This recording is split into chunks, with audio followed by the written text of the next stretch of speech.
Dr. Cynthia Pizzulli, your sex and relationship specialist, and this is Long Haul Love.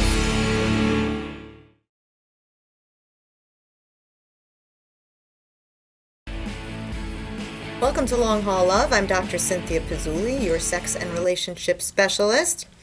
And before I take some calls, I want to talk to you about a question I get so often, which is how to keep it fresh when you're traveling for business, when you're on the road.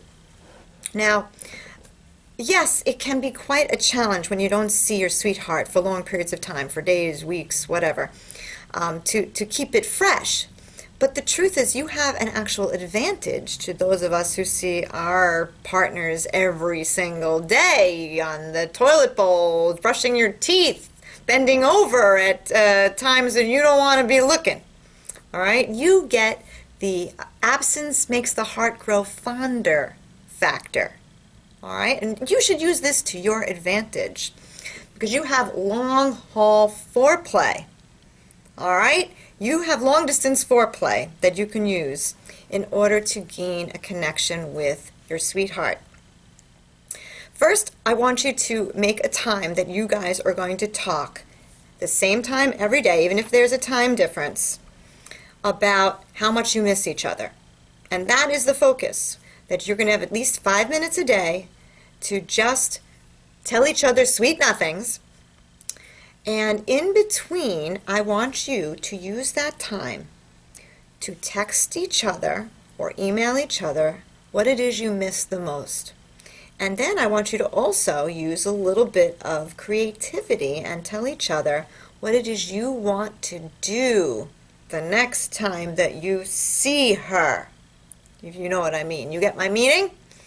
Yes, a little bit of texting can go a long way, but a little bit of sexting can go a longer way to improving your connection on the road. We'll be right back on Long Haul Love. This is Dr. Cynthia Pizzulli.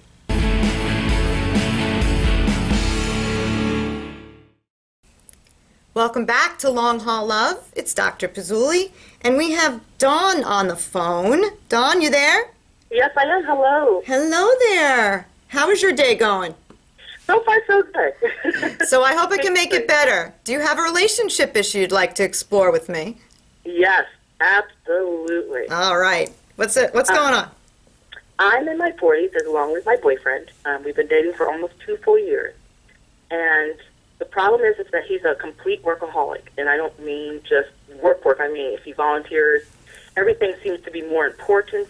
And I find that I'm a creature of adaptation, so I'm just slowly backing away.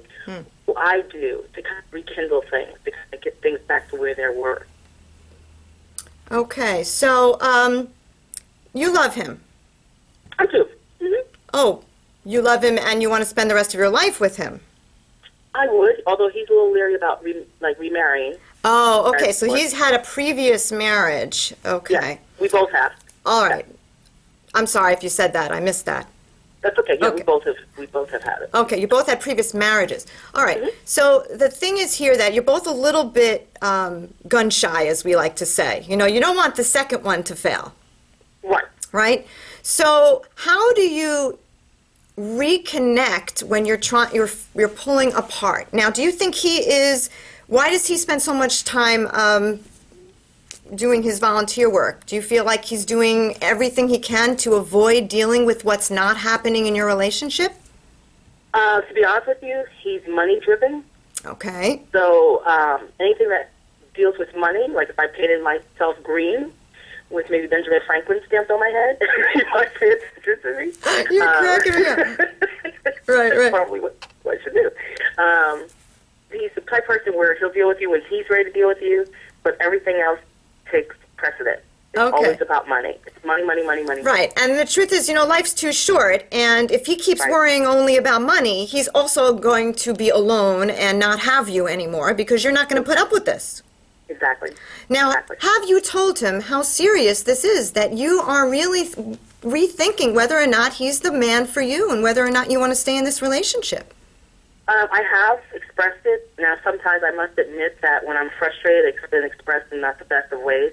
I've tried to have just a casual conversation, he's blown me off on like trying to set up little dates, and I usually tell him that that's not going to be anything extravagant. Like, just meet me so we can have lunch in the park or take a walk. You know, I'm that type of person. It's the small things that mean the most. And he doesn't respond. No Here's the thing. If any relationship is really worth saving, you can't be subtle. You have to go in and you have to say, this is it.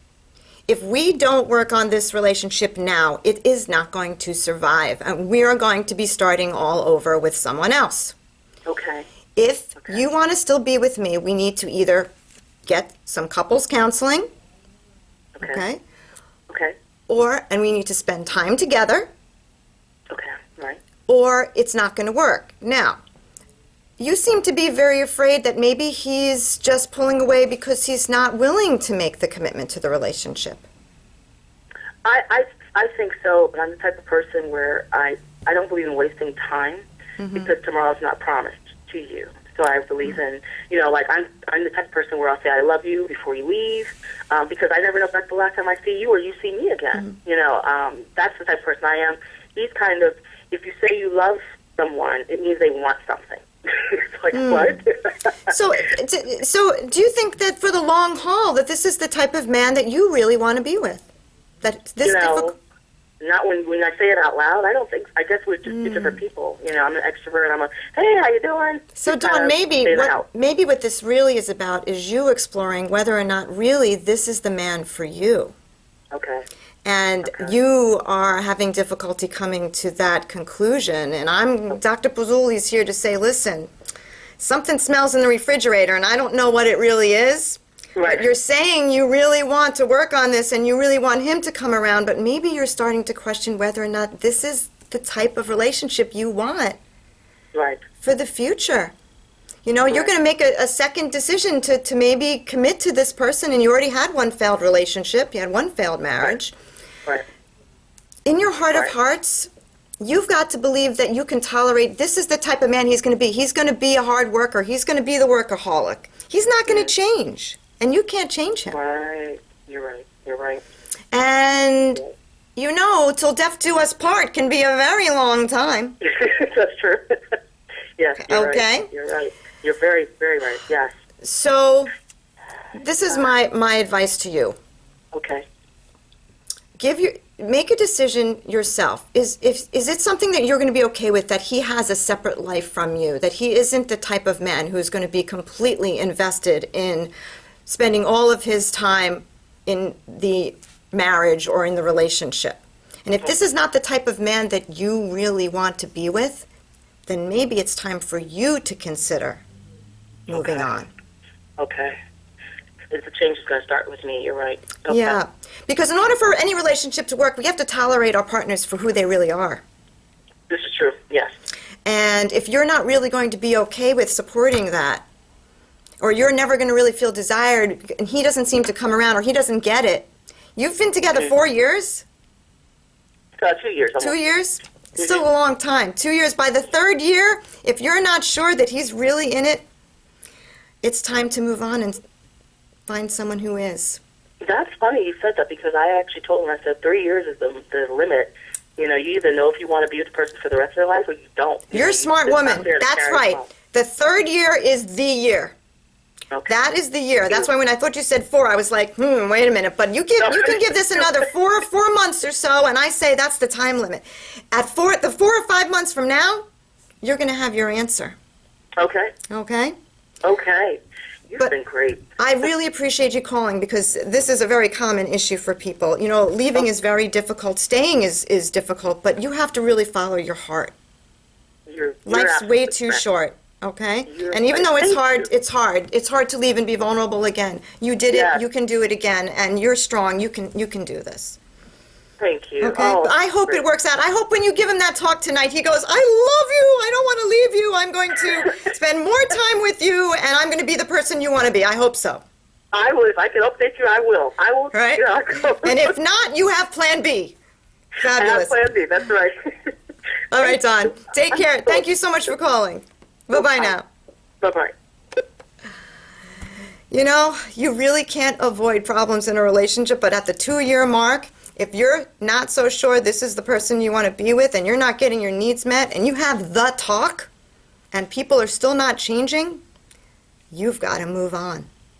Life is too short. Thanks for watching Long Haul Love. This is Dr. Cynthia Pizzulli. I'm looking forward to hearing from you next time.